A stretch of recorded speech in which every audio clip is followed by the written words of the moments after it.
माझ्या आयुष्यातला भाग्ययोग आहे असं समजतो. कारण महाराष्ट्र साहित्य परिषद ही महाराष्ट्राची आद्य साहित्य संस्था आहे आणि तो सर्व साहित्यिकांच्यासाठी प्रेरणा देणारा मुळीचा झरा आहे. आणि आज हा मुळीचा झरा वाचकांच्या भेटीसाठी आणण्याचा जो योग आलेला आहे तो केवळ बापूसाहेबांनी राबवलेल्या उपक्रमामुळे आहे, हे या ठिकाणी आवर्जून नमूद करतो.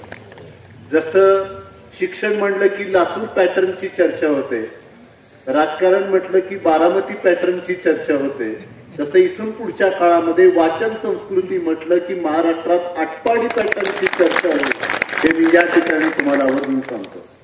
म्हणजे आजपर्यंत आटपाडी तालुका हा दुष्काळी म्हणून त्याचा उल्लेख केला जात होता, पण या दुष्काळी तालुक्याने केवळ प्रतिभावंत साहित्यिकच दिलेले नाही तर कसदार वाचक दिलेले आहेत, याची नोंद मराठी साहित्य विश्वाला घ्यावी लागणार आहे. इतकं मोठं काम या वाचन संस्कृतीच्या बाबतीमध्ये महाराष्ट्र साहित्य परिषदेच्या माध्यमातून बापूसाहेबांनी केलंय.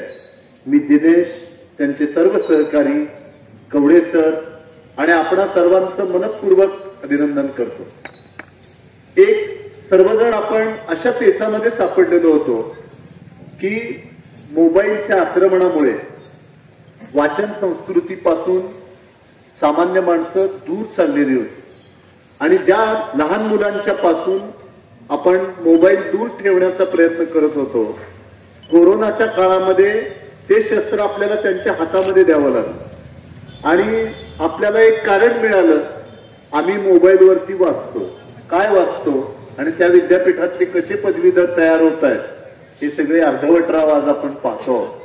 पण वाचन संस्कृती जोपासण्यासाठी काय करता येईल यासाठी साहित्य संमेलनापासून साहित्य संस्थांच्या पर्यंत सगळीकडे विचार मंथन झालं. पण त्या सगळ्यांना मार्ग दाखवण्याचं काम आमच्या आटपाडीच्या बापूसाहेबांनी केलंय, याची नोंद आपल्या सगळ्यांना घ्यावी लागेल. बापूसाहेब हे आमच्या अगदी जवळचे मित्र आहेत आणि आमचा आणि त्यांचा स्नेह जो आहे तो साहित्यामुळे आहे. यशवंतरावजी चव्हाण साहेब असं म्हणत असत की सुधारणांचा रथ कितीही वेगाने धावला तरी त्याचं सारथ्य ही संस्कृतीने केलं पाहिजे आणि ती संस्कृती म्हणजे वाचन संस्कृती, ती संस्कृती म्हणजे लेखन संस्कृती, ती संस्कृती म्हणजे क्रीडा संस्कृती. या सगळ्या संस्कृतीला बळ देण्याचं काम बापूसाहेब करतात. मला आठवते की ते पुण्यामध्ये आले आणि महाराष्ट्र साहित्य परिषदेमध्ये आले नाहीत असं कधीही घडलेलं नाही. आजवर जेवढी साहित्य संमेलनं झाली त्या सगळ्या साहित्य संमेलनांना ते रसिक म्हणून उपस्थित राहिलेले आहेत. पुण्यामध्ये सवाई गंधर्व महोत्सव होतो, त्या सवाई गंधर्व महोत्सवाला ते आवर्जून येतात. राजकारणातल्या माणसाची साहित्याची असलेली नाळ दिवसेंदिवस तुटत असताना साहित्यावर जीवापाड प्रेम करणारा एक नव्या पिढीतला राजकारणी म्हणून आपल्याला त्यांच्याकडे पाहावं लागेल. बाबासाहेब भोसले हे महाराष्ट्राचे मुख्यमंत्री होते आणि आपल्या सगळ्यांना माहिती आहे की शिवाजीराव भोसले हे उत्तम वक्ते होते, पण बाबासाहेब सुद्धा काही काही वेळा खूप मार्मिक बोलत असते. बाबासाहेबांच्याकडे एक आमदार गेले आणि म्हणाले की बाबासाहेब मला 3 मुलं आहेत, मी पहिल्याला इंजिनिअरिंगला घालायचं ठरवलंय. तर सोपं इंजिनिअरिंगला घालायचं असेल तर 12वीला PCM ग्रुप घ्या. त्यावेळेला काही CET किंवा नीट असा प्रकार नव्हता, तर त्याला मॅथमॅटिक्स मध्ये उत्तम गुण मिळाले की तो जाईल. गदिमांनी आपल्याला सांगितलं, एक धागा सुखाचा 100 धागे दुःखाचे, जरतारी हे वस्त्र माणसा तुझ्या आयुष्याचे. आणि जणू तुकोबांचंच तत्वज्ञान वेगळ्या शब्दामध्ये त्यांनी सांगितलं. तुकोबांनी आपल्याला सांगितलं, सुख पाहता जवा पडे, दुःख पर्वता एवढे. जन्म आणि मृत्यू, उत्पत्ती आणि विनाश या गोष्टी सृष्टीतल्या प्रत्येकाच्या वाट्याला येणार आहेत, पण या दोहोंच्या मधलं जे जगणं आहे ते सुंदर करणं हे मात्र आपल्या हातामध्ये. आपली उंची किती असावी, आपलं नाक कसं असावं, आपले डोळे कसे असावेत, आपला रंग कसा असावा, या गोष्टी आपल्या हातामध्ये नाहीत. पण आपलं जगणं किती गुणवत्ता वाचणं खूप गरजेचं आहे असं मला वाटतं. आणि त्या दृष्टीने आपल्याला काय प्रयत्न करता येतील म्हणून हा जो उपक्रम तुम्ही राबवला त्यामध्ये अगदी शालेय विद्यार्थ्यांच्या पासून ते 93 वर्षांच्या आजोबांच्या पर्यंत आणि केवळ महाराष्ट्र नव्हे, बृहन महाराष्ट्र आणि परदेशातलेही वाचक सहभागी झाले. आजवर लेखकांच्या संघटना होत्या, वाचकांना एकत्र आणण्याचं काम बाबासाहेब तुम्ही केलंय. ही फार महत्वाची गोष्ट आहे आणि ती ऐतिहासिक आहे असं मला वाटतं. साहित्य माणसाच्या जीवनामध्ये काय घडवतं, कुठला बदल घडवतं, भाकरी ही पोटाची गरज, पण भावना जागवायला आणि मन फुलवायला विचारच उपयोगी पडतात आणि ते आपल्याला केवळ आणि केवळ पुस्तकातून मिळतात. अन्नातून मिळणारी जीवनसत्व ही आपल्या शरीराचं भरण पोषण करतात, पण आपल्या मन आणि बुद्धीची सुद्धा एक गरज आहे. त्यासाठीची जीवनसत्व आपल्याला केवळ आणि केवळ पुस्तकातून मिळतात. आताही कदाचित तो परिपाठ सुरू असेल, पण मला आठवतं की ज्या वेळेला मी शाळेमध्ये शिकत होतो त्यावेळेला जनगण मन झाल्यानंतर बाई सगळ्या वर्गातल्या विद्यार्थ्यांना समोर उभा करून रोज एक बोधकथा सांगितल्याशिवाय कधीही आमचा वर्गातली मुलं वर्गामध्ये गेली नाही. आणि मला त्या बोधकथा आजही आठवतात. बाईंनी एक बोधकथा सांगितली, ती पुण्यातली होती. एकदा पेशवेंबाईंनी पुण्यातल्या सगळ्या सुवासिनींना हळदी कुंकवासाठी बोलवलं आणि बोलवल्यानंतर सगळ्यांना हळदी कुंकू दिलं. सगळ्या सुवासिनींमध्ये रामशास्त्री प्रभूणेंच्या पत्नी देखील आलेल्या होत्या आणि सगळ्यांना हळदी कुंकू दिल्यानंतर सगळ्या सुवासिनींना सोन्याच्या बांगड्या भेट म्हणून दिल्या. तर सगळ्या इतर सुवासिनी, बासरी हा लाकडाचा पोकळ तुकडा, पण श्रीकृष्णाने आपल्या अंतःकरणातले प्रेमाचे सूर त्याच्यामध्ये भरले आणि सबंध गोकुळाला नादावून टाकणारं एक सूर त्यातून बाहेर पडला. ही प्रेमाची ताकद आहे. आणि पुस्तकं माणसं जोडण्याचं काम करतात. पुस्तकं माणसाला कशावरती प्रेम करायचं हे शिकवतात. ही प्रेम भावना दृढ करण्याचं काम पुस्तकं करत असतात. आणि त्यामुळे धर्म, जात, पंथ, प्रांत, भाषा याच्या पलीकडे जाऊन माणूस जोडण्याचं काम पुस्तकं करत असतात. आपण वाचन प्रेरणा दिन 15 ऑक्टोबरला साजरा केला. डॉक्टर APJ अब्दुल कलामांचा त्यांच्या स्मरणार्थ त्यांचा जन्मदिवस आपण तो प्रेरणा दिवस, वाचन प्रेरणा दिवस म्हणून साजरा करतो. डॉक्टर APJ अब्दुल कलामांचं व्यक्तिमत्व कसं होतं? त्यांनी शून्यातून आपल्या आयुष्याची उभारणी केली. एका सामान्य नावाड्याचा मुलगा, पण तो सागरामध्ये रमला नाही, तो आकाशाचा नावाडी झाला आणि भारताच्या भविष्याचं सुकाणू त्यांनी आपल्या हातामध्ये घेतलं. डॉक्टर APJ अब्दुल कलामांना कुणी घडवलं? त्यांनी सांगितलं, मला पुस्तकांनी घडवलं. डॉक्टर APJ अब्दुल कलामांचं एक व्याख्यान मुंबईच्या IIT मध्ये झालं आणि ते झाल्यानंतर एका मुलाने त्यांना प्रश्न विचारला की कलाम साहेब, तुम्ही इंजिनियरही आहात आणि तुम्ही कविताही करता, हे कसं काय शक्य आहे? तर डॉक्टर कलाम साहेब असं म्हणाले की माझं इंजिनिअरिंगच्या क्षेत्रातलं ज्ञान आणि माझी कविता ज्या ठिकाणी इंटरसेक्ट होते, that will be the point of creativity. त्या ठिकाणी सर्जनशीलतेचा आरंभ बिंदू असू शकतो. किती शून्यातून त्यांनी आपल्या आयुष्याची उभारणी केली, पण पुस्तकांनी त्यांना कधी निराश होऊ दिलं नाही. डॉक्टर APJ अब्दुल कलामांचं पुस्तक आहे प्रज्वलित मने, आणि त्या पुस्तकामध्ये त्यांनी म्हटलंय, पुस्तकं आपल्याला काय करतात आयुष्यामध्ये, तर आपल्या मनावरती आलेलं निराशेचं मळब दूर करून आपली मनं प्रज्वलित करण्याचं काम पुस्तकं करतात. संवेदनशीलता बोथट होणं आणि अश्रू वाटणं ही समाजाच्या रसपर्वाची सुरुवात असते आणि आजच्या समाजाची वाटचाल त्या दिशेने होतीये की काय अशी भीती वाटायला लागली आहे.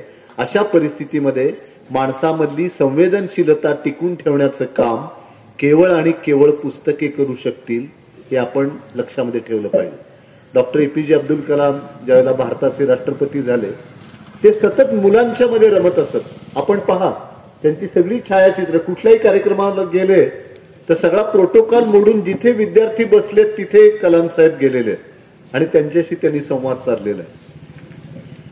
राष्ट्रपती भवनामध्ये ते रोज फिरायला जायचे, तर त्यांनी बघितलं की नेहमी कंगोरा या सगळ्या लेखनातून अधोरेखित झालेला आपल्याला दिसतो. ही साहित्याची मोठी ताकद आहे. आज कवी संमेलन म्हटलं की आमच्या अंगावरती काटा येतो. पूर्वी जे न देखे रवी ते देखे कवी असं म्हणायचं. आता जिथे जिथे रवी तिथे तिथे कवी. सूर्याचा किरण केवढेच जिथे जिथे पडतो तिथे तिथे एक कवी असतो. पण कवितेची मोठी ताकद आहे, कारण आपल्या सगळ्या संतांना कथा लिहिता आल्या असत्या, कादंबऱ्या लिहिता आल्या असत्या, प्रवास वर्णनं लिहिता आली असती, पण त्यांनी कवितेचंच बोट पकडलं. याचं कारण जे अनेक शब्दात व्यक्त करता येत नाही ते व्यक्त करण्याची ताकद फक्त आणि फक्त कवितेमध्ये आहे. आणि एका कवितेमधलं सामर्थ्य काय आहे? विवेकानंदांचं आयुष्य आपण पहा. नरेंद्रचा विवेकानंद करण्याचं काम एका कवितेने केलेलं आहे. म्हणजे नरेंद्र ज्यावेळेला कोलकाता कॉलेजमध्ये शिकत होता त्यावेळेला प्राध्यापक हेस्टी नावाचे शिक्षक वर्गामध्ये आले आणि त्यांनी विल्यम वर्ड्सवर्थची एक्सकर्शन नावाची कविता शिकवायला सुरुवात केली. आणि त्या कवितेमध्ये तो कवी रानातून वनातून जंगलातून फिरत असताना एक प्रकारची शांतता अनुभवतो आणि त्याला असं वाटतं की या शांततेमागे जी शक्ती आहे ती परमेश्वर आहे का. वर्गामध्ये गॉड हा शब्द उच्चारला जातो. लगेच नरेंद्र हात वर करतो आणि शिक्षकांना विचारतो, तुम्ही देव पाहिलेला आहे का. आमच्यासारखे प्राध्यापक असते तर म्हणाले असते की गेल्या 5 वर्षात ऑक्टोबर आणि मार्चला हा प्रश्न आलेला नाही, तू या प्रश्नाच्या भानगडीत पडू नकोस. पण प्राध्यापक हेस्टी म्हणाले की मला या प्रश्नाचं उत्तर देता येणार नाही, पण दक्षिणेश्वरला रामकृष्ण परमहंस या नावाचे साधक आहेत त्यांच्याकडे तू जा. आणि मग नरेंद्र त्यांच्याकडे गेले आणि दोघांनी एकमेकांची योग्यता तपासल्यानंतर एकमेकांना गुरु आणि शिष्य म्हणून स्वीकारलं. विल्यम वर्ड्सवर्थच्या एक्सकर्शन नावाच्या एका कवितेने नरेंद्रचा विवेकानंद केलाय. ही साहित्याची मोठी ताकद आहे असं मला वाटतं. आणि त्यामुळं ही ताकद आपण ओळखली पाहिजे. योगी अरविंदांचं जीवन जर आपण पाहिलं, आपण पॉंडिचेरीला जर गेलात तर योगी अरविंदांचा मोठा आश्रम आहे. कोण होते योगी अरविंद. योगी अरविंदांचे वडील कृष्णगण घोष हे परदेशामध्ये शिकलेले डॉक्टर होते आणि त्यांच्या मनामध्ये भारतीय संस्कृतीविषयी इतका राग होता की आपल्या मुलाच्या कानावरती भारतीय संस्कृतीतला स देखील पडू द्यायचा नाही असं त्यांनी त्या काळामध्ये ठरवलेलं. आणि त्यामुळे इंग्रजी अधिकाऱ्यांची मुलं ज्या शाळांमध्ये शिकतात त्या शाळांमध्ये त्यांनी आपल्या मुलांना टाकलं आणि ICS होण्यासाठी परदेशामध्ये पाठवलं. आणि हे अरविंद परदेशामध्ये ICS होण्यासाठी गेले. ICS ची परीक्षा त्यांनी दिली त्या काळामधली, ती उत्तम रीतीने उत्तीर्ण झाले. आता फक्त अश्वारोहणाची परीक्षा, घोडेस्वारीची परीक्षा द्यायची होती, तेवढी बाकी होती. आणि त्याच काळामध्ये लोटस अँड डॅगर आणि इंडियन मजलिस या 2 परदेशामध्ये राहून भारतीय स्वातंत्र्यासाठी प्रयत्न करणाऱ्या संघटनांशी त्यांचा संबंध आला. आणि तिथे मॅक्समुलर नावाच्या एका विद्वानाने उपनिषदांचा जो इंग्रजी अनुवाद केला होता त्यातला सेल्फ हा शब्द त्यांना इतका भावला की वेदांताचा एक कवरसा त्यांच्यापर्यंत येऊन पोहोचला. आणि जो मुलगा ICS होण्यासाठी परदेशामध्ये गेला होता तो अध्यात्माच्या ओढीने भारतामध्ये आला. भारतीय स्वातंत्र्य लढ्यामध्ये अरविंद घोष क्रांतिकारक म्हणून त्यांनी मोठं योगदान दिलं आणि पुढे ते अध्यात्माच्या वाटेला गेले. एका शब्दामधली ही मोठी ताकद आहे. म्हणजे पुस्तकं आपल्या जीवनामध्ये आपले मित्र, आपले आई वडील, आपले सखे सोबती सगळ्या प्रकारच्या भूमिका बजावताना दिसतात. पुण्यामध्ये कोशकार आपटे वारले आणि त्यांचं दर्शन घेण्यासाठी लोकमान्य टिळक आले आणि आल्यानंतर त्यांनी बघितलं की कोशकार आपटेंचा चेहरा झाकून ठेवलेला आहे. त्यांनी विचारलं सहकाऱ्यांना की यांचा चेहरा का झाकून ठेवलाय. तर त्यांच्या सहकाऱ्यांनी त्यांना सांगितलं की हे निपुत्रिक होते आणि आपल्या धर्मानुसार निपुत्रिक माणसाचं मुखदर्शन हे मृत्यूनंतर अभद्र मानलं जातं म्हणून आम्ही यांचा चेहरा झाकून ठेवलाय. लोकमान्य टिळकांचा कंठ दाटून आला. ते म्हणाले त्यांच्या चेहऱ्यावरचं ते कापड पहिल्यांदा काढा. या माणसांनी 12 कोश लिहिलेत, हा 12 मुलांचा बाप आहे म्हणाले, त्याला तुम्ही निपुत्रिक काय म्हणता. म्हणजे पुस्तकं तुमच्या मुलांची देखील भूमिका बजावू शकतात. रामायणात माझ्या सीता कशाचा आली हे गंगाधर म्हांबरे यांचं गीत आकाशवाणीवरून प्रसारित झालं आणि दुपारी 3 वाजता त्यांच्या घराची बेल दाबली गेली.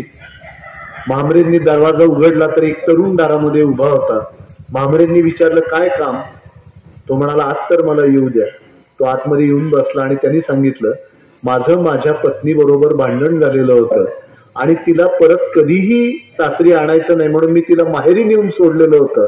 तुमची ही एक कविता ऐकली आणि माझं मत आता बदललंय. मी माझ्या पत्नीला माहेरून घेऊन येणार आहे. तुमच्या एका कवितेने माझा संसार सावरला असं त्यांनी म्हांबरेंना सांगितलं. ही साहित्याची मोठी ताकद आहे. पण आता कविता वाचून संसार मोडण्याची सुद्धा फार मोठी शक्यता अशी सुद्धा परिस्थिती आहे. पण ही ताकद त्याच्यामुळे कशामुळे म्हणजे आमचे निर्मल कुमार फडकुले एक छान गोष्ट सांगत असत की पूर्वीच्या काळी ज्या वेळेला इतर कुठल्याही सुविधा नव्हत्या त्यावेळेला पत्रलेखन हाच एक उद्योग करावा लागत असे.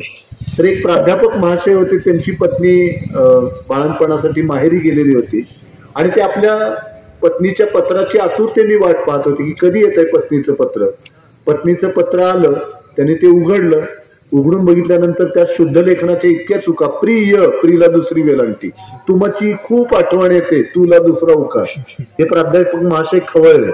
त्यांनी खिशातून लाल रंगाची पेन्सिल बाहेर काढली, ट्युटोरियल तपासावं तसं सगळं पत्र तपासलं आणि खाली लिहिलं, चुकलेला प्रत्येक शब्द 20 वेळा लिहून काढावा. आणि ते पत्र पाकिटामध्ये घातलं, पत्नीला पाठवून दिलं. पत्नी तिकडं पत्राची आतुरतेने वाट पाहत होती. तिने ते पत्र उघडलं. लाल भडक झालेलं ते पत्र पाहिल्यानंतर ती एकच वाक्य म्हणाली, यांच्याकडे व्याकरण आहे पण अंतःकरण नाही. मला असं वाटतं की साहित्यामध्ये व्याकरणाला फार महत्व नाही, अंतःकरणातून जी भावना येते ती जास्त महत्वाची असं मला वाटतं. त्याच्या वेळी चंद्रमुखी दिसणारी बायको लग्नानंतर सूर्यमुखी वाटायला लागते आणि 2 मुलं झाल्यानंतर ज्वालामुखी सारखी वाटायला लागते. ते प्रेम कमी झालं म्हणून नाही, तर जगण्याचा खरा अनुभव समजला म्हणून. आपले द.रा. बेंद्रे म्हणून कन्नड मधले मोठे कवी आहेत, त्यांचं वास्तव्य काही काळ महाराष्ट्रामध्ये देखील होतं. आणि द.रा. बेंद्रेंची एक फार सुंदर कविता आहे की त्या दोघांच्या लग्नाला, पती पत्नींच्या 50 वर्ष पूर्ण झाली आहे आणि मुलांनी आणि नातवंडांनी छान कार्यक्रम ठेवलेला आहे. आणि त्या कार्यक्रमामध्ये पुरुष सगळे वय झाल्यानंतर बापूसाहेब भावनिक होतात, तोपर्यंत त्यांना जगण्याच्या संघर्षात भावनेकडे लक्ष द्यायला वेळच होत नाही. आणि मग ते दोघं असे वरांड्यामध्ये बसले आहे, तर नवरा विचारतोय पत्नीला की तुला तो दिवस आठवतो का 50 वर्षापूर्वीचा, की संध्याकाळचा मुहूर्त होता, सगळी वऱ्हाडी मंडळी आलेली होती, वाद्यांचा गजर सुरू होता, आपल्यामध्ये अंतरपाठ होता, तो दूर झाला, मी तुला हार घातला, त्यावेळेला तू जशी लाजलीस तशी आता लाजून दाखवशील. तर ती मुलगी फार होती, माहेर वाशिन आटपाडीचीच असण्याची शक्यता नाकारता येत नाही. ही म्हणाली, मी तसं लाजून दाखवते, पण तुम्ही त्यावेळी ज्या नजरेनं माझ्याकडे पाहिलं होतं त्या नजरेनं तुम्ही पाहून दाखवा, म्हणजे मी तसं लाजून दाखवतो. शेवटी आयुष्य आपल्या उंदळीतून पाण्यासारखं निघून जात असतं आणि ते जे थेंब आपल्या उंदळीला चिटकलेले असतात त्या थेंबातून खरं आपल्याला जीवनाचे अनेक अर्थ समजत असतात. आपल्याला एकच आयुष्य लाभलेलं आहे, पण एकाच जीवनामध्ये अनेक जीवन जगल्याचा अनुभव आपल्याला केवळ आणि केवळ पुस्तकं देऊ शकतात. म्हणजे आपण ज्यावेळेला ऐतिहासिक लेखन वाचतो त्यावेळेला आपण कुठल्या तरी गडकिल्ल्यावरती आहोत असं आपल्याला वाटतं. आपल्याला तलवारीचा खणखणाट ऐकायला येतो, आपल्याला मावळ्यांचा जय जयकार ऐकायला येतो आणि त्या सबंध वातावरणाने भारावून गेलेले ते किल्ले जणू आपल्याशी बोलतायत असं आपल्याला वाटायला. ज्यावेळेला आपण मारुती चितमपल्लींचं लेखन वाचतो, निसर्ग विषय, आपण रानातून वनातून जंगलातून फिरतोय आणि ती सगळी माणसं आपल्याशी, पशु पक्षी वेली, त्यांची काळजी घेणारे ते सगळे आदिवासी मानव, ते आपल्याशी बोलतायत, आपल्याशी संवाद साधतायत असं आपल्याला वाटतं. आपण ज्यावेळेला एखादी कथा कादंबरी वाचतो त्यावेळेला त्या कादंबरीतल्या आशयाशी आपण जोडले जातो.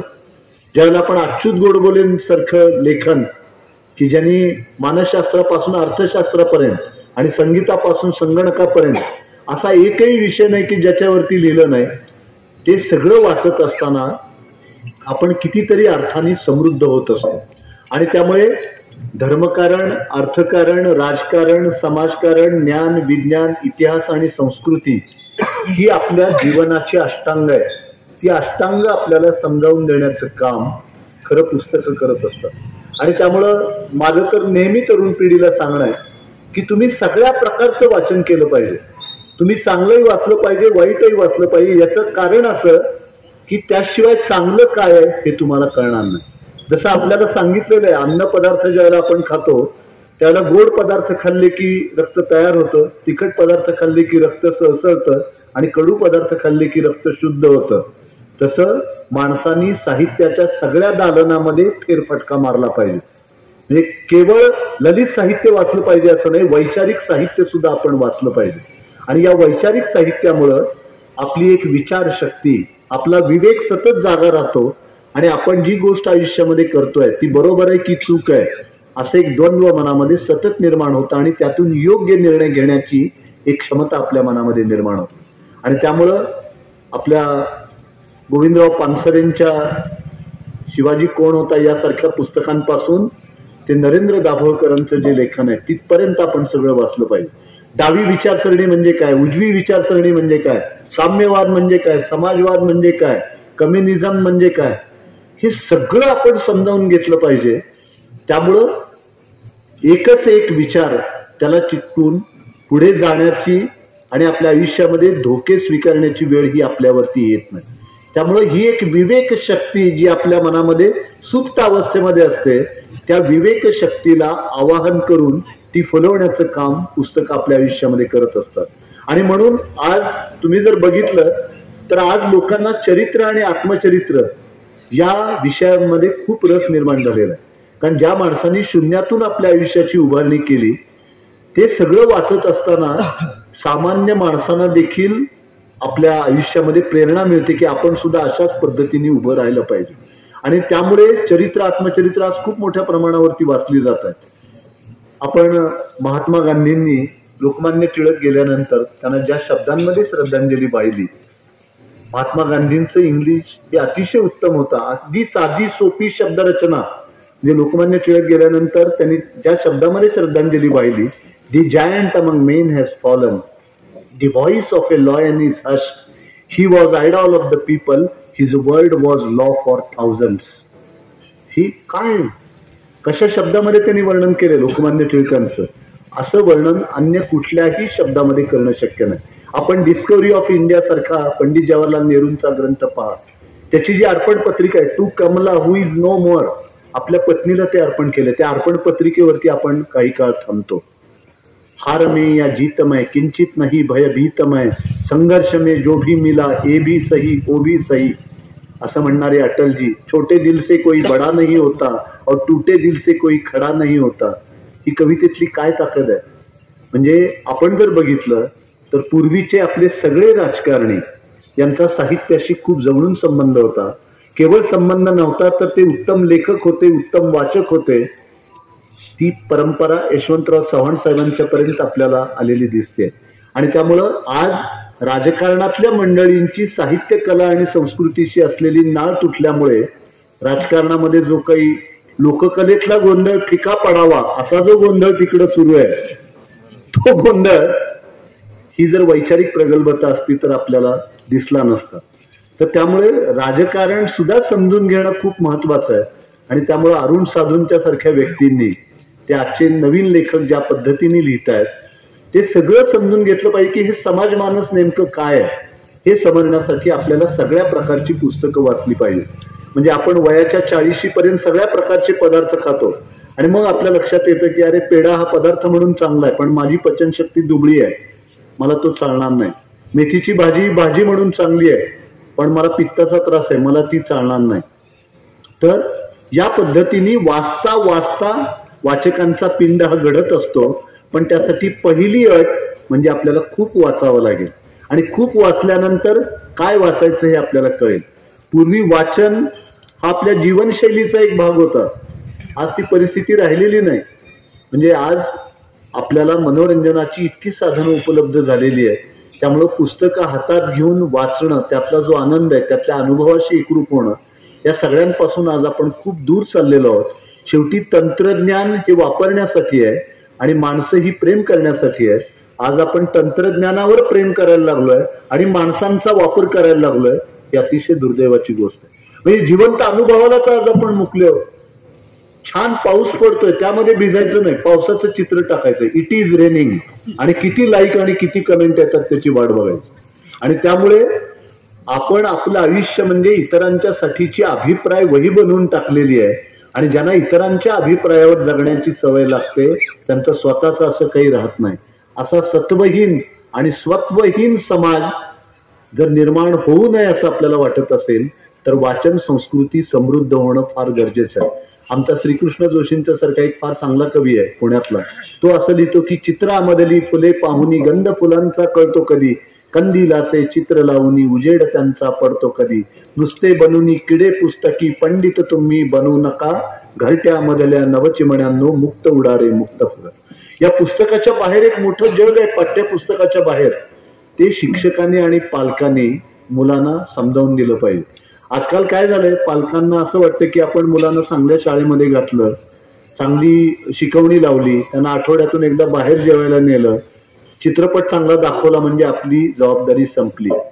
तसं नाही. त्या मुलांच्यासाठी तुम्ही किती गुणवत्तापूर्ण वेळ देता आणि त्याला वाचन, कला, साहित्य या सगळ्याशी जोडून घेण्यासाठी काय प्रयत्न करता, ही गोष्ट खूप महत्वाची आहे. आज आम्ही आमच्या जीवनाभोवती बांधून टाकलेले आहे. मी इंजिनियर आहे, माझा साहित्याशी काय संबंध, मी डॉक्टर आहे, माझा संगीताशी काय संबंध, मी आर्किटेक्ट आहे, माझा नाटकाशी काय संबंध. जीवनाचं कुठलंही क्षेत्र आपल्याला वर्ज्य असता कामा नये. मला एका प्रसंगाची आवर्जून आठवण होते की ज्यावेळेला आचार्य विनोबा भावे हे महात्मा गांधींचं एक भाषण ऐकल्यानंतर खूप प्रभावित झाले आणि त्यांनी ठरवलं की आपण महात्मा गांधींना भेटायला जायचं. आणि ते महात्मा गांधींना भेटण्यासाठी गेले अहमदाबादच्या आश्रमामध्ये. तिथे गेल्यानंतर त्यांनी बाहेर विचारलं की गांधीजी कुठे आहेत. आज आपण कुठल्याही मोठ्या नेत्यांकडे गेलो तर आपल्याला दोनच उत्तर मिळतात, एक तर मीटिंग मध्ये किंवा अँटी चेंबर मध्ये, आणि इतके बिझी असून एकही विकासाचं काम होत नाही, ही आपली खरी अडचण आहे. ते तिथंच त्यांचा अधिक वेळ जातो. तर मग विचारलं विनोबांनी कुठे आहेत गांधीजी, तर सेवकांनी सांगितलं गांधीजी स्वयंपाकघरामध्ये आहेत. मग विनोबा आतमध्ये गेले तर गांधीजी मेथीची जुडी निवडत बसलेले होते. त्यांनी विनोबांना बोलवलं, समोर बसवलं, त्यांच्या समोर एक मेथीची जुडी टाकली आणि त्यांना एकच वाक्य म्हणाले, मेथीची जुडी निवडण्यापासून समाज जीवनामध्ये माणसं निवडण्यापर्यंत प्रत्येक गोष्ट तुम्हाला आली पाहिजे.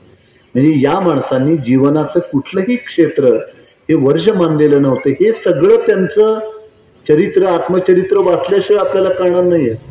आमचे उग वैद्य यांनी पुण्यामध्ये आपटे प्रशालेसारखी शाळा सुरू केली. सगळ्या शिक्षकांनी वाचावं असं त्यांचं चरित्र आहे. म्हणजे मुलं हुशार मुलांची शाळा काढतात, बापूसाहेब त्यांनी नापास मुलांची शाळा काढली. याची परिस्थिती होती की त्या काळामध्ये एखादा मुलगा एखादी इयत्तेमध्ये सलग 3-4 वर्ष नापास झाला की त्याला शाळेतून काढून टाकायचं. त्यांनी गॅदरिंग मध्ये अंडी किंवा दगड फेकली त्याला शाळेतून काढून टाकायचं. अशी सगळी गावावरून ओवाळून टाकलेली मुलं वैद्य सरांनी एकत्र केली आणि नापासांची शाळा सुरू केली. आता पुणेकर खडूस असतातच, आपल्याला माहिती आहे. एका पुणेकरांनी वैद्य सरांना प्रश्न विचारला, ही सगळी नापास मुलं घेऊन तुम्ही काय करणार आहात. वैद्य सरांनी दिलेलं उत्तर सगळ्या शिक्षकांनी आपल्या काळजावरती कोरून ठेवावं असं आहे. वैद्य सर असं म्हणाले की सोन्याला चकाकी कोणीही आणून दाखवू शकेल, मला कुठलाही धातू द्या, मी त्याचं सोनं करून दाखवतो. किती प्रेरणादायी आहे. अशी चरित्र ही वाचली गेली पाहिजे आणि त्याचं खरं समूह वाचन होण्याची गरज आहे. मगाशी मी आणि बापूसाहेब बोलत होतो, आज आपण सगळे इतके गंभीर झालेलो आहोत की भारताला जे काही कर्जफेड करायची आहे ती डिवायडेड बाय 140 आणि माझ्या माथ्यावरती एवढं कर्ज आहे आणि मी जर ते उद्या फेडलं नाही तर माझ्या घरी हप्ते मागण्यासाठी लोक येणार आहेत. अशा ताणामध्ये सगळे लोक आहेत आणि त्यामुळं वर्गामध्ये मुलं गंभीर, सभेमध्ये श्रोते गंभीर, घरामध्ये माणसं गंभीर. प्रथम यांना त्रिफळा चूर्ण देऊन यांचा बद्धकोष्ठतेचा विकार दूर करावा की काय असा विचार मनामध्ये आल्याशिवाय राहत. हे जीवन किती आनंदाने रसरसलेलं आहे. संस्कृतमध्ये किती छान शब्दामध्ये म्हटलंय, औषधेषु अपि सर्वेषु हास्यम श्रेष्ठम वदन्त्यः स्वाधीनम सुलभम चापी आरोग्यानंद वर्धनम. सर्व औषधामध्ये हास्य श्रेष्ठ आहे कारण ते स्वाधीन आहे, सुलभ आहे, आरोग्य आणि आनंद वाढवणार आहे. हे देवानी दिलेलं औषध सोडून आपण MD आणि MS झालेल्या लोकांच्या बाहेर रांगा लावतोय. अशी सगळी एकूण परिस्थिती. म्हणजे घरामध्ये विनोद झाला तर हसायचं नाही आणि सकाळी कुठल्या तरी उद्यानामध्ये जाऊन हात वर करून कारण नसताना हसत बस. असे हास्य क्लब आज सगळीकडे दिसतात. म्हणजे पूर्वी जर असा कोणी कारण नसताना हसला तर आपण त्याला येरवड्याला किंवा ठाण्याला पाठवायचं. अशी येरवडी आणि ठाणी आज आपल्याला जागोजाग दिसतात. याचं कारण आज आमचं हसणंच दुर्मिळ झालं आणि आपण जर खळखळून हसलो तर आपल्या स्टेटस सिम्बॉलला धक्का लागेल की काय असं लोकांना वाटतं. त्यामुळे स्मित हास्य वगैरे फार प्रकार सगळे वाढलेले. त्यामुळं आणि जितकी पोझिशन मोठी तितकी माणसं हसतच नाही. बँकेचे मॅनेजर कधी असताना दिसतील, त्यांना वाटतं की आता तुमच्या बँकेचे हसत असतील. पण आपण जर हसलो तर कर्जदार आपल्याला हप्ता भरणार नाही अशी देखील त्यांना वाटते. त्यामुळं ते हसत नाहीत आणि नेते तर अजिबातच हसत नाहीत. कारण आज सकाळी आपण या पक्षात आहोत आणि 4 वाजता कुठल्या पक्षात असतो हे त्यांनाही माहित नाही. अशी एकूण सगळी परिस्थिती आहे आणि सगळ्यात ताणामध्ये कार्यकर्ते आहेत आणि इतके गोंधळलेले आहेत आणि त्यांना माहिती आहे आपले बॉस कधी काय करतील काय सांगता येत नाही. आणि त्यामुळं कार्यकर्त्यांच्या वरचं तर चेहऱ्यावरचं हसू इतकं मावळलेलं आहे. आणि मग घरकर्ता माणूस जर एवढा गंभीर, त्यांची पत्नी गंभीर, मुलं गंभीर, कार्यकर्त्याचं कुटुंब लगेच ओळखता येतं. सतत असा एक गंभीर चेहरा हा कधी जय म्हणेल आणि कधी हात असा करेल काय सांग. एवढं गंभीर होण्याची काही आवश्यकता नाही. राजकारण चालूच राहणार आहे आणि ते तुमच्या सगळ्यांच्याच आकलनाच्या पलीकडे आहे. तुम्ही फक्त गल्लीमध्ये भांडणं करायची आणि ते वर म्हणणार राजकारण सोडून आमची मैत्री, हे सगळं चालतच राहणार आहे. त्यामुळे आपण काही फार मनावरती घ्यायचं नाही. त्यामुळे मला असं वाटतं की कार्यकर्त्यांनी स्वतःचा ताण कमी केला पाहिजे. आणि साहित्य परिषदेचा कार्याध्यक्ष म्हणून आपल्याला सांगतो की सगळ्या कार्यकर्त्यांना विनोदी साहित्याची पुस्तकं बापूसाहेब तुम्ही द्या, म्हणजे त्यांच्या चेहऱ्यावरती जरा तरी हास्य. आपल्याकडे किती विनोदी साहित्य निर्माण झालंय आणि आपण जर खळखळून हसलो ना, आपल्या चेहऱ्याच्या एका बाजूला 19 स्नायू आणि दुसऱ्या बाजूला 21 स्नायू, 38 स्नायूंना एकदम व्यायाम मिळतो. चयापचयाची प्रक्रिया सुधारते, रक्ताभिसरण उत्तम होतं, काही करावं लागत नाही. खरं तर सौंदर्याचं उगमस्थान हे हास्यामध्ये आहे. पण आपण सुंदर दिसावं यासाठी कटिंग सलून आणि ब्युटी पार्लरमध्ये जातो, अशी सगळी एकूण परिस्थिती निर्माण झाली. या जगातलं दुःख नाहीसं करता येत नाही, पण ते हलकं करण्याची मोठी ताकद ही विनोदामध्ये आहे. आणि आपल्याकडे किती विनोद, उत्तम साहित्य. आपल्याला फक्त काय सांगितलं जातं, समर्थांनी काय सांगितलं, टवाळा आवडे विनोद. पण पदे दोहडे श्लोक प्रबंध, धाटी मुद्रा अनेक छंद, बीरभाटी व विनोद प्रसंगे करावा, हे समर्थांनी सांगितलेलं आहे. जीवनामध्ये हास्य असलं पाहिजे, पण जगण्याचं हसं होता कामा नये, ही संतांची भूमिका होती आणि आपणही तीच लक्षामध्ये घेतली पाहिजे असं मला वाटतं. आणि त्यामुळं नवसे पोरे होती तरी का करणे लागे पती, असं म्हणणारे तुकाराम महाराज असतील, किंवा सत्वर पावग मला भवानी आई रोडगा वाहीन तुला, नंदीचं कार्ट किरकिर करतंय खरूज होऊ दे त्याला, भवानी आई रोडगा वाहीन तुला. नाथांची भारुड, रंजन, प्रबोधन आणि संस्करण यासाठी त्यांनी विनोदाचा किती प्रभावीपणे वापर केलाय याचं विस्मरण आपल्याला आज झालेलं आहे. मला साहेब नेहमी असं वाटतं की विनोद बुद्धी क्षीण होणं आणि हास्य लोपणं हे समाजाच्या सांस्कृतिक अधोगतीचं लक्षण आहे. आणि ती अधोगती आज आपल्याला सातत्याने होताना दिसते. राजकारणामध्ये सुद्धा किती निखळ विनोद होता. म्हणजे सरोजिनी देवी नायडू यांनी महात्मा गांधींच्या उपोषणावरती टीका केली तेव्हा ती इतकी छान शब्दात केली. सरोजिनी देवी नायडू असं म्हणाल्या, it is highly expensive to maintain Bapuji's poverty, असं त्यांनी म्हटलंय. कारण ते ड्रायफ्रुट्स वगैरे त्यावेळेला खात असत. आणि संसदेमध्ये विवाहविषयक विधेयकावरती चर्चा चाललेली होती आणि अटलजी त्या विधेयकावरती खूप छान बोलत होते. तर तारकेश्वरी सिन्हा नावाच्या ज्या बिहारच्या खासदार होत्या, त्यांना असं वाटलं की आपण अटलजींची फिरकी घ्यावी. तर त्या सहज अटलजींना म्हणाल्या की अटलजी, तुम्ही विवाहविषयक विधेयकावरती इतकं भरभरून बोलताय, आपने शादी क्यों नहीं की? तर अटलजी लगेच म्हणाले, आपने कभी पूछाही नाही म्हणाले. पण त्यामुळे कुठल्याही कार्यकर्त्यांमध्ये भांडणं झाली नाही, राग गोंधळ काही झाला नाही. ही निखळता राजकारणामध्ये त्यावेळेला होती. म्हणजे इंदिरा गांधी एका विधेयकावरती बोलत होत्या तर अटलजी त्यांना म्हणाले की इंदिराजी, तुम्ही हे विधेयक आणू नका, आम्हाला दिसतंय की हे लोकांना आवडणार नाही, आमच्या सभेला लोक जमतात. तर इंदिराजी म्हणाले, आमच्या सुद्धा सभेला लोक जमतात. तर अटलजी म्हणाले, लोग आपको देखने के लिए आते हैं, हमें सुनने के लिए आते हैं. आणि त्या विनोदाला इंदिराजींनी सुद्धा अतिशय निखळपणाने दाद दिलेली आहे. आणि सुसंस्कृत विनोद कसा असावा, म्हणजे आज राजकारणातली भाषा बघितल्यानंतर काळजी वाटते की मुलांनी जर हे सतत बघितलं तर त्यांना वाटेल की अमृताला पैजेमध्ये हरवणारी ती हीच भाषा आहे. सकाळी जे काही चॅनलवरती सुरू होतं, पण किती निखळपणाने राजकारण करता येऊ शकतं. यशवंतराव चव्हाण साहेबांच्या सारखा माणूस की ज्या माणसाने महाराष्ट्र उभा केला, पण ज्याच्या नावावरती एकही साखर कारखाना नाही, एकही सूतगिरणी नाही, एकही बँक नाही, पतसंस्था नाही आणि केवळ 35,000 पुस्तकं ते गेल्यानंतर, असा माणूस, त्यांच्यावरती आचार्यात्रेंनी संयुक्त महाराष्ट्राच्या चळवळीमध्ये खालच्या पातळीवरती जाऊन टीका केली. तर चव्हाण साहेबांना सगळ्या आमदारांनी सांगितले की तुम्ही कडक शब्दामध्ये उत्तर द्या. चव्हाण साहेबांनी काय उत्तर द्यावं? चव्हाण साहेब म्हणाले की आचार्यात्रेंनी श्यामच्याई वरती जो चित्रपट बनवला तो आम्ही पाहिला, त्यांनी महात्मा फुल्यांच्या वरती जो चित्रपट बघितला तो आम्ही पाहिलेला आहे आणि त्यांचे उत्तम उत्तम अग्रलेख आजवर मी वाचलेले आहे.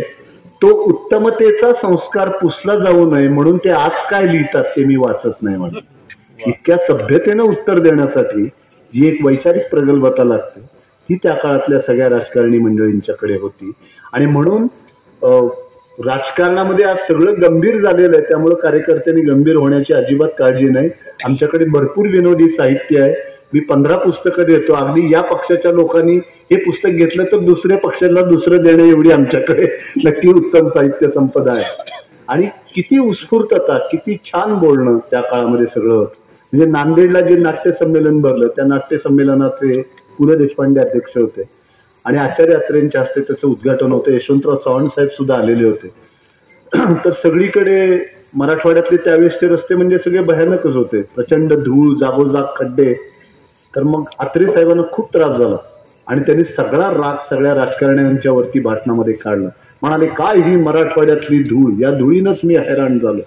मग पु ल बोलायला उभे राहिले आणि पु ल म्हणाले, ज्यांनी आयुष्यभर सगळ्यांना धूळ चारली त्यांना या धुळीची एवढी भीती का वाटत? ही धूळ आमच्या मराठवाड्याच्या आजोळची आहे. या धुळीतून छत्रपती शिवाजी महाराज, जिजाऊ आईसाहेब, एकनाथ महाराज, ज्ञानेश्वर महाराज ही मंडळी गेली आहे. ही धूळ अंगावरती घेत असताना त्या महापुरुषांचा स्पर्श आम्हाला होतोय अशी आमची भावना आहे. अत्रे साहेब, पैठण हे गाव आवडत नाही असा पुरुष शोधून सापडणार नाही आणि पैठणी आवडत नाही अशी बाई शोधून सापडणार नाही अशा मराठवाड्यामध्ये आपण आलेला आहात. तर पु ल असं बोलल्यानंतर सभाशास्त्राचा नियम मोडून अत्रे उभे राहिले. त्यांनी पुलंच्या डोक्यावरती हात ठेवला आणि म्हणाले, मावळत्या विनोदानी उगवत्या विनोदाला दिलेला हा आशीर्वाद आहे. इथून पुढे महाराष्ट्राला हसवण्याचं काम तुम्ही करायचं. ही आमची परंपरा. म्हणजे जीवनामध्ये सगळ्या गोष्टी चांगल्या असताना हसणं खूप स्वाभाविक आहे, पण जीवनातल्या प्रतिकूलतेमध्ये सुद्धा आपलं हास्य लोपून न देणं ही एक फार वेगळी किमया आहे. ती आपल्याला विनोदामध्ये मिळते. म्हणजे विनोद बुद्धीची ढाल हातामध्ये असली आणि अंगामध्ये रसिकतेचं चिलखत घातलं की जीवनातल्या सगळ्या संकटांना आपल्याला हसत सामोरं जाता येऊ शकतं. आमचे राम गणेश गडकरी, ज्यांना आम्ही विनोदाचे आद्य असं म्हणतो, त्यांच्या शेवटच्या आजारामध्ये त्यांचा ताप काही केल्या कमी होत नव्हता. डॉक्टर सारखी चर्चा करत होते की यांना घाम आला पाहिजे, घाम आल्याशिवाय यांचा ताप काही कमी होणार नाही. तर गडकऱ्यांनी दोन्ही डॉक्टरांना जवळ बोलावून घेतलं. म्हणाले, मला घाम यावा असं तुम्हाला वाटतं का? तर डॉक्टर म्हणाले, हो. तर मग गडकरी त्यांना म्हणाले की औषध देण्याऐवजी तुमचं बिल मला दाखवा, मला घाम आल्याशिवाय. डॉक्टरांनी घाम आणण्याची प्रथा किती जुनी आहे हे आपल्या लक्षामध्ये. पण साक्षात मृत्यू समोर दिसत असताना सुद्धा यांची विनोद बुद्धी थोडी कमी झालेली नाही. आणि आचार्य अत्रेंचं मी कसा झालो, ज्यांनी कुणी वाचलेलं नाही त्यांना मी विनंती करेन की हे पुस्तक तुम्ही आवर्जून वाचा. एक मुलगा ज्याला कसली पार्श्वभूमी नाही, कौटुंबिक नाही, राजकीय नाही, सांस्कृतिक नाही, आर्थिक नाही, तो एक मुलगा जीवनाच्या सर्व क्षेत्रामध्ये आपला वेगळा ठसा उमटवतो, शून्यातून स्वतःचं विश्व उभा करतो. हे सगळं कसं घडतं? आचार्य अत्रेंनी मी कसामध्ये लिहिलंय. एकीकडे ब्रह्मदेवाच्या कमंडलूतून निर्माण झालेली करा नदी, दुसरीकडे पराक्रमाचा पुरुषार्थ सांगणारा पुरंदर किल्ला, तिसरीकडे सोपान देवाची वीणा आणि चौथीकडे तो जेजुरीचा खंडोबा. हा शक्तिभक्ती योग माझ्या वाट्याला आला. त्यामुळे आयुष्यामध्ये सगळ्या चांगल्या गोष्टींच्या वरती मनापासून भक्ती करायची आणि सगळ्या वाईट गोष्टींचा सर्व शक्तीनिशी सामना करायचा हे सामर्थ्य अत्र्यांना सासवडच्या वास्तव्याने दिलं. आणि हा मुलगा लहानपणीच समजलेलं होतं की हा मोठेपणी विनोदी लेखक होणार. कारण अत्रे आणि त्यांच्या मित्रांचे उद्योग लहानपणापासून असेच चाललेले होते. म्हणजे लहानपणी या मुलांचा उद्योग काय होता की दिवाळीच्या दिवसामध्ये ज्या वाया गेलेल्या फटाकडे आहेत त्यातली दारू काढून ती आजोबांच्या बिड्यांमध्ये भरून त्याचा भुईनळा होताना पाहणं हा या मुलांचा लहानपणीचा आवडता होता. आणि दुसरी महत्वाची गोष्ट म्हणजे प्लेगची साथ आली की उंदीर मरून पडायचे आणि मग पुण्यातल्या मुलांना शाळेला सुट्टी मिळायची. तर मग अत्रे आणि त्यांच्या मित्रांनी विचार केला की सासवडच्या मुलांना का शाळेला सुट्टी नाही. आणि मग अत्रे आणि त्यांच्या मित्रांनी शेतामध्ये जाऊन एक उंदीर मारला आणि मुख्याध्यापकाच्या खोलीमध्ये आणून टाकला, जेणेकरून दुसऱ्या दिवशीपासून शाळेला सुट्टी मिळाली. आणि अत्रेंनी सांगितलं की मला एका अतिशय गंभीर प्रसंगाने विनोदी लेखक केलं. अत्रेंचे काका हे मामलेदार होण्यासाठी पुण्याला यायला निघालेले आणि पुणे आणि सासवड किती अंतर, 35 किलोमीटर. त्या काळामध्ये काही बसची सुविधा नव्हती. मग बैलगाडी जुंपली गेली, त्यामध्ये सगळं सामान टाकण्यात आलं आणि आता आपला मुलगा पुण्याला जाणार या भावनेने अत्र्यांच्या आजीला इतकं वाईट वाटलं की त्यांनी जोरदार हंबरडाच पडलो. मग त्या रडायला लागल्या पाहून घरातल्या सगळ्या बायका रडायला लागल्या. बायकांचं एक बरं असतं, एकीच्या डोळ्यात पाणी आले की सगळ्यांच्या डोळ्यात पाणी. आणि या सगळ्यांना रडताना पाहून मग गड्यालाही आपलं रडू आवरलं नाही, तोही जोर जोरात रडायला लागला. आणि अत्र्यांनी लिहिलंय ते रडवेलं दृश्य पाहून बैल जे खाली बसले ते पुन्हा उठलेच नाही.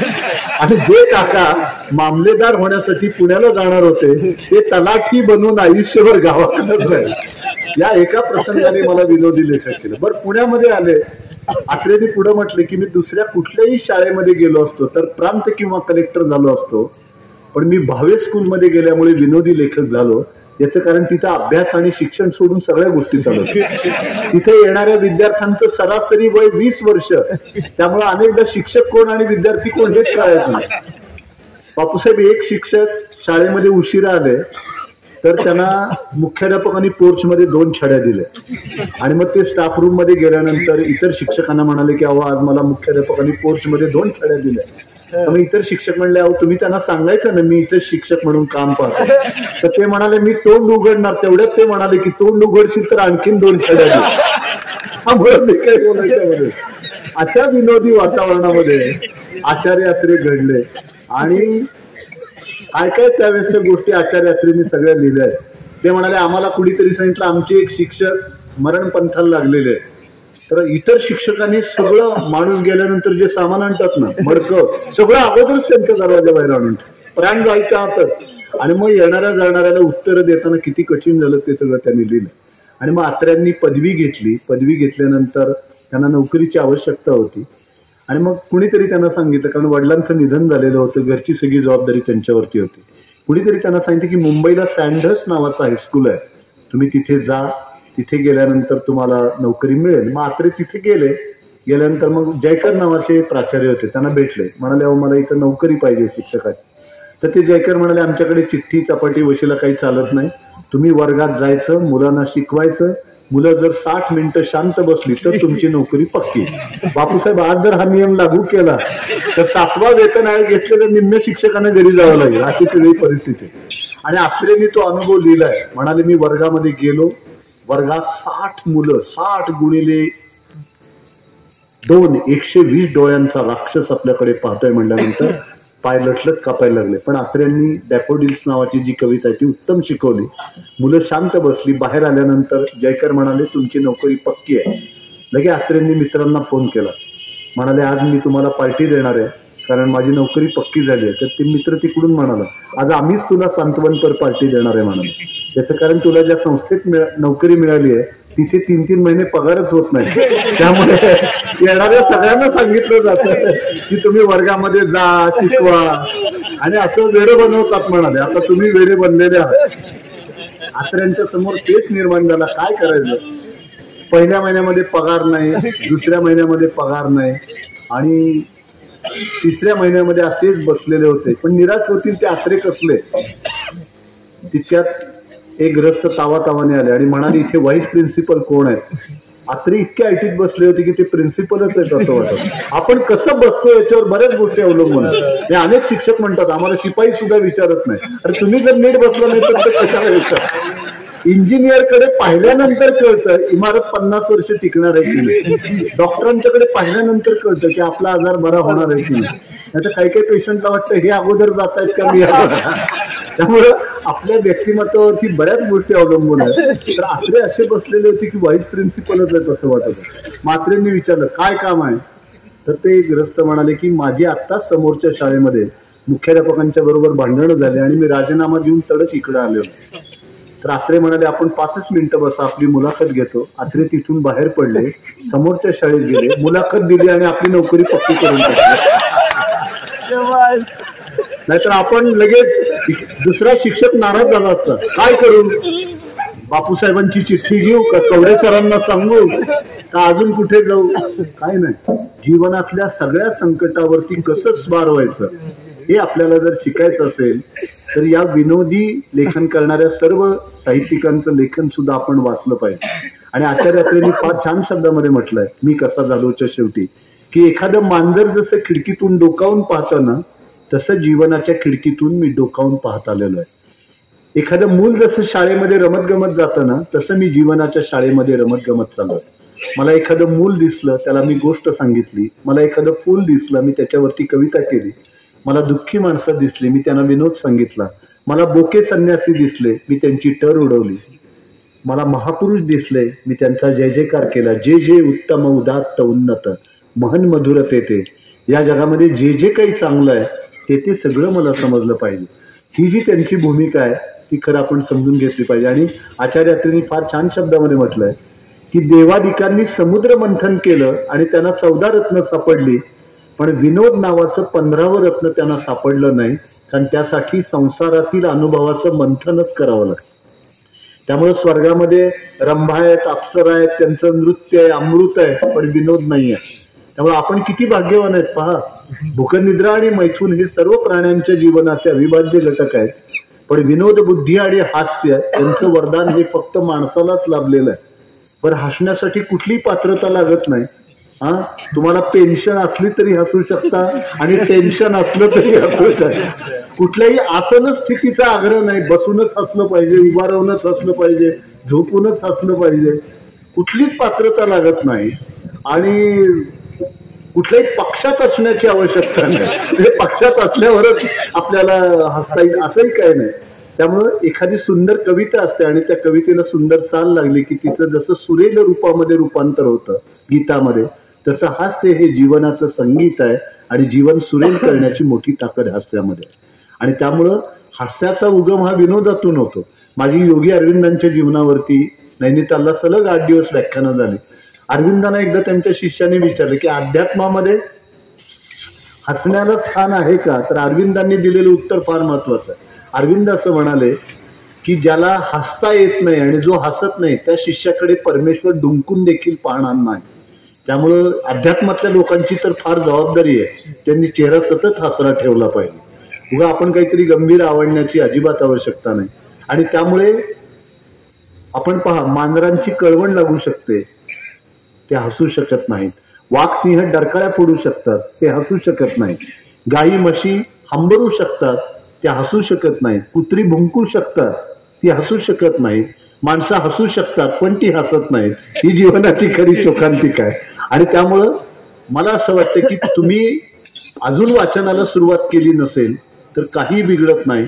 तुम्ही विनोदी साहित्यापासून वाचनाला सुरुवात करा आणि त्यातून सुद्धा तुम्हाला खूप एक नवीन ऊर्जा मिळेल. या आचार्य अत्रेंनी तर जगण्याच्या लढाईमध्ये शस्त्र म्हणूनच विनोदाचा वापर केलेला, त्यामुळे त्यांनी अनेकांना घायाळ करून टाकलं. आणि अत्र्यांची लेखनाची शैलीच इतकी सोपी होती की अत्र्यांनी मुंबईला बंगला बांधला. कशासाठी बांधला, तर सकाळी छान सूर्योदय पाहता यावा, संध्याकाळी सूर्यास्त पाहता यावा, निसर्गाची वेगवेगळी रूपं पाहता यावी. पण पहिल्याच दिवशी दृश्य बघितलं, बाल्कनीमध्ये गेले तर सगळी माणसं शौचाला बसलेली. त्यांना हाकलण्याचा प्रयत्न केला तर ते म्हणले अजिबात उठणार नाही. मग पोलिसांना बोलवलं तर पोलिसांनी तेच त्यांना सांगितलं उठा म्हणून, तर ते म्हणाले आमचं काम झाल्याशिवाय अजिबात उठणार नाही. पोलिसांनाही दाद दिली नाही. अत्रेंनी लिहिलं बरं काय सर. मग शेवटी म्हणाले खटला दाखल करण्यात आला आणि मग तो खटला कोर्टामध्ये काही काळ चालला आणि मग शेवटी न्यायाधीशाने विचारलं ज्याच्यासाठी एवढा भांडताय तो पुरावा कुठे आहे म्हणून. तर अत्रे म्हणाले शेवटी सांगावं लागलं पुरावा वाहून घेणं.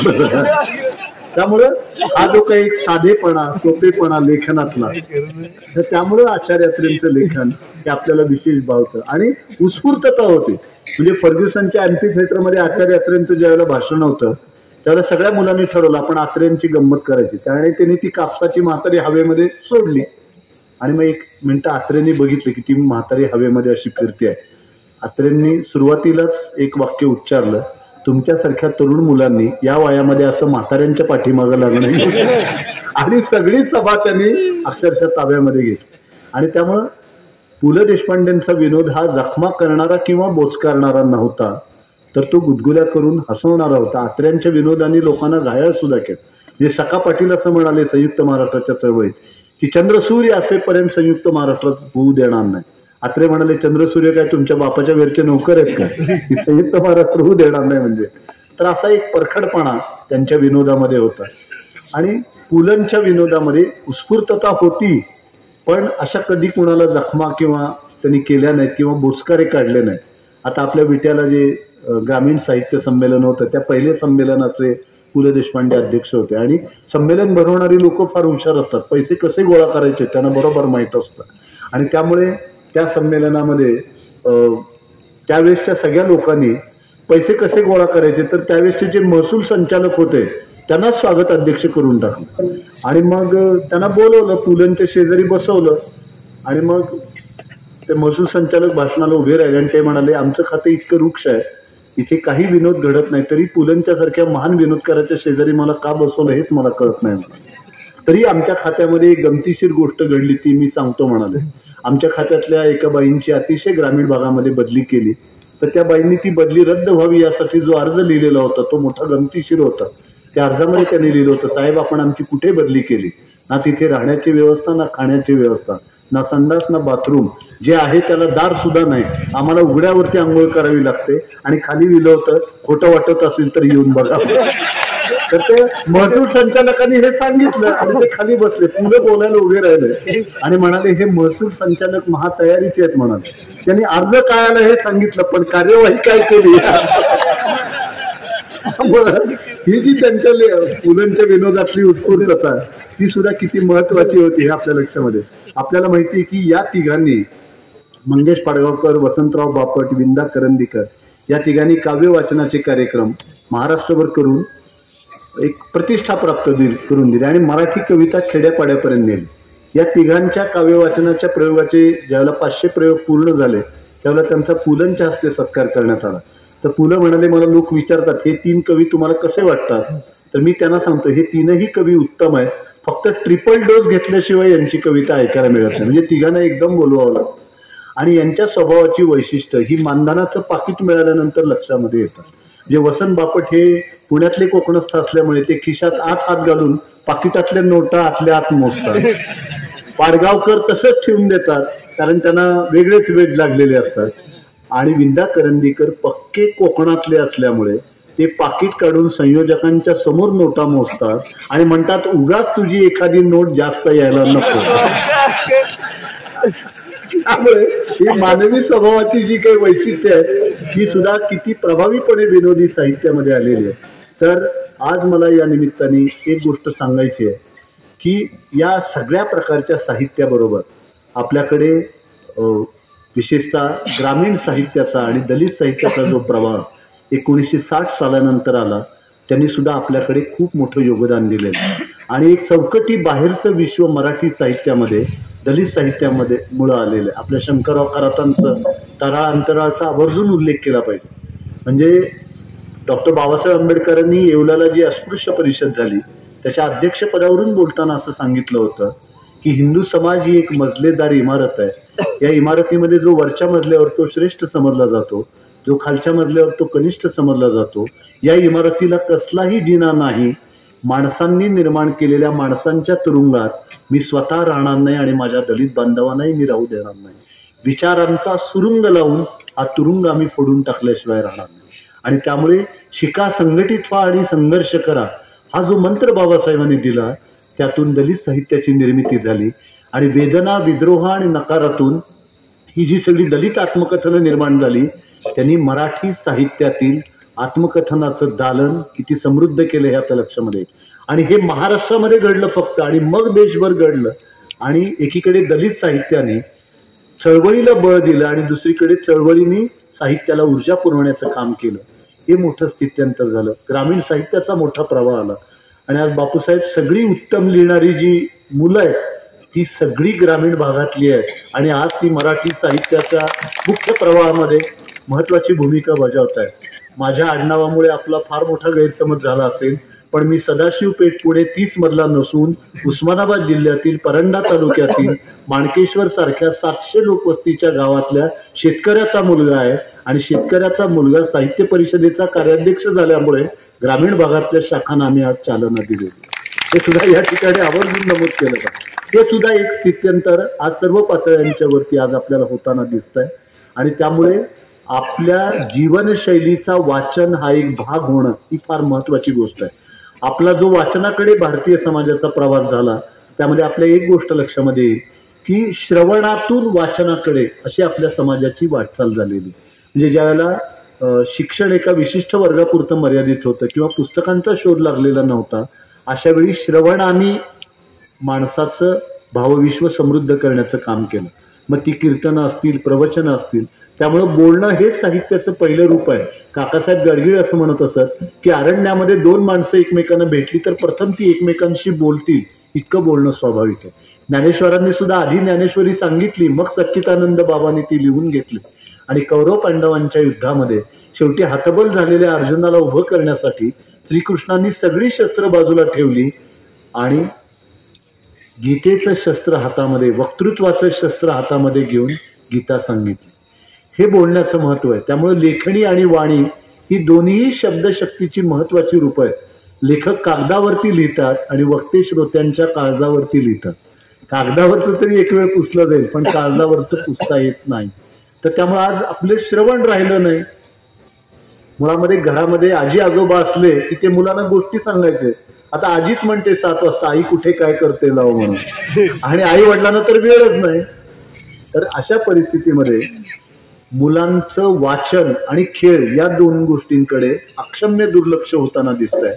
आणि ज्या तरुण पिढीच्या बळावरती आपण महासत्तेचं स्वप्न पाहतो आहोत, ती जर भावनिक दृष्ट्या कुपोषित झाली तर त्या महासत्तेचं स्वप्न साकार होणार नाही. आणि या मुलांना भावनिक श्रीमंती प्रदान करण्याचं काम हे केवळ आणि केवळ पुस्तकच करू शकतील, याच्यावरती माझा ठाम विश्वास आहे. म्हणजे आम्हाला शाळेमध्ये असताना बाई नेहमी एक गोष्ट सांगायच्या की पूर्वी माणसाला पंख होते आणि माणूस आकाशामध्ये उडू देखील शकत होता, पण माणसाला गर्व झाला, मग परमेश्वराने त्याचे पंख काढून घेतले आणि मग माणसाला त्याची चूक समजली. तो पुन्हा परमेश्वराकडे गेला आणि म्हणाला माझे पंख मला परत दे. तर परमेश्वराने सांगितलं की आता ते पंख तुला परत देता येणार नाही, पण पुस्तकाचे पंख लावून उंच भरारी घे. त्यामुळं पुस्तकामध्ये हे सामर्थ्य आहे की तुम्हाला आयुष्यामध्ये जर उंच भरारी घ्यायची असेल तर त्यासाठी पुस्तकं तुम्हाला मदत करू शकतात. आज आपल्याकडे वाचकांचे 2 वर्ग दिसतात बापूसाहेब. एक म्हणजे काहीच वाचत नाहीत आणि दुसरे म्हणजे दिवसाकाठी मी 800 पानं वाचली म्हणून मला सांगणारे लोक. पण त्या वाचनाचा उपयोग काय झाला?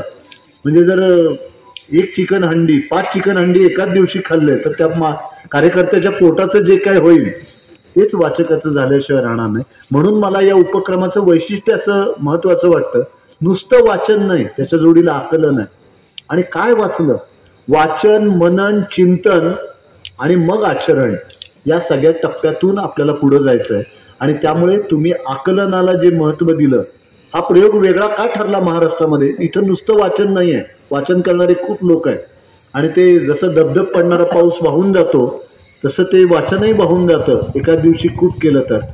पण जसं हळूवार येणाऱ्या पावसाच्या सरी जमिनीमध्ये खोलवर रुजतात आणि त्यावरती पिकांचं चांगलं भरण पोषण होतं, तसं हे हळूवार केलेलं वाचन, त्याचं झालेलं आकलन, त्याचं केलेलं लेखन आणि त्याचं तुम्ही केलेलं डॉक्युमेंटेशन, मला असं वाटतं की वाचनप्रेमींसाठी तुम्ही जे दालन बनवलेलं आहे ते दालन खुलं करावं महाराष्ट्रातल्या वाचनप्रेमींसाठी आणि त्यांना सांगावं, या बघा आम्ही आटपाडीमध्ये वाचन संस्कृतीसाठी काय एक प्रयोग केलेला आहे. त्यामुळं थांबून थांबून वाचलं पाहिजे, ही फार महत्वाची गोष्ट आहे. आणि काय वाचतो हे आपण नोंदवून ठेवलं पाहिजे. आणि आपण जे वाचल्यानंतर आपल्या आयुष्यामध्ये जे परिवर्तन झालं त्याकडे सुद्धा आपलं लक्ष असलं पाहिजे. म्हणजे महात्मा गांधी असं म्हणत असत की मी आज जो विचार व्यक्त केला त्यापेक्षा वेगळा विचार मी उद्या व्यक्त केला तर मी माझ्या विचारापासून दूर गेलो असं मानण्याचं कारण नाही. माझ्या वाचनामुळे आणि मला आलेल्या अनुभवामुळे माझ्या विचारांमध्ये झालेलं ते परिवर्तन आहे असं समजायला हरकत नाही. तर हे परिवर्तन आपल्याला जीवनाच्या सर्व टप्प्यांवरती झालं पाहिजे. तंत्रज्ञानाचं महत्त्व कोणीही नाकारलेलं नाही, मी तर ते अजिबात नाकारत नाही. पण तंत्रज्ञानाच्या आहारी जाऊन आपल्याला केवळ यंत्रमानव घडवायचे नाहीत, हाडामासाची जिवंत माणसं घडवायची आहेत. आणि ती घडवायची असतील तर आपल्याला केवळ तंत्रज्ञानाची जोड देऊन चालणार नाही, त्याच्या जोडीला तत्वज्ञानही तितकंच महत्वाचं आहे. तंत्रज्ञान आणि तत्वज्ञान यांच्या मिलाफातून आपल्याला विश्वकल्याणाचं जे पसायदान आहे ते खऱ्या अर्थाने साकारू शकतं. तर बंधू आणि भगिनींनो, जवळजवळ 1 तास मी या ठिकाणी बोलतोय. अजूनही मी अधिक वेळ बोलू शकतो, पण शेवटी लोकांना इतका वेळ बसण्याची सुद्धा आता सवय राहिलेली नाही, ही मोठी अडचण आहे. आणि आपण अगदी निष्ठेने हे भाषण ऐकून घेतलं आणि हा उत्तम उपक्रम, आज आपली उपस्थिती आणि भाषण ऐकण्यातलं गांभीर्य हेच दाखवून देतंय की या उपक्रमाविषयी आपल्याला किती आस्था आहे. हा उत्तम उपक्रम राबवल्याबद्दल बापूसाहेब, दिनेश कवडे सर, त्यांचे सर्व सहकारी या सर्वांना मी मनपूर्वक धन्यवाद देतो आणि वाचन संस्कृतीची ही मशाल अशीच पेटती ठेवण्यासाठी आपण सर्वजण मिळून प्रयत्न करूया असा आशावाद व्यक्त करतो आणि आपली रजा घेतो. धन्यवाद. आम्हाला आणि गंभीर होत असलेलं वातावरण आपण विनोदानं अधिक आनंदमय केलं.